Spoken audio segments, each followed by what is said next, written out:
Okay, what I talked about today was the two major themes that are affecting our future work and our future lives, and that is the longevity revolution and the speed and scope of technological change. At any age, you might start to ask yourself, what now? What's next? Maybe retirement or even a career change. But going with the flow doesn't always pan out. At the Degroote School of Business, Dr. Eva Klein gave a speech about these commonly asked questions and addresses how to face the change. Well, I think this holds true for millennials, for boomers, for Gen Xers. I think they have to recraft their life. Instead of thinking of education as one thing, then you get a job and then you retire, we have to reconfigure how we think of our entire lifespan.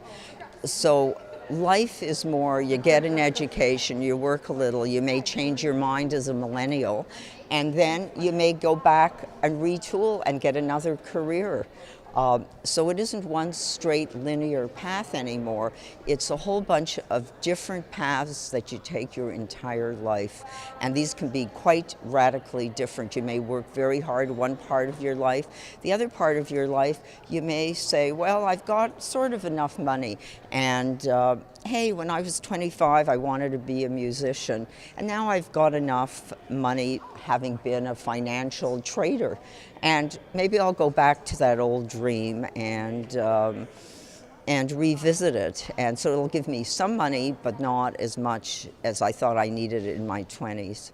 Dr. Klein says the average person now lives 34 years longer than their grandparents. Basically, an entire adult life added to the lifespan. But what we do with that is crucially important, and how we manage it is how we manage our happiness at an older age. When you think about it, if we're going to be living to be 90 and 100, well, we're going to need a lot more money, and that means that we can't think of retiring at 65. It's ridiculous.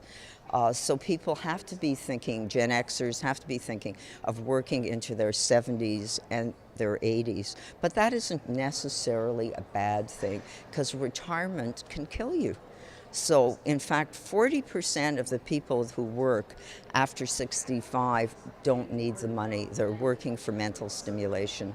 Think about that. Many people in the crowd were left questioning their own choices and, of course, starting to think of how they can change their lives to live a long and prosperous, happy life.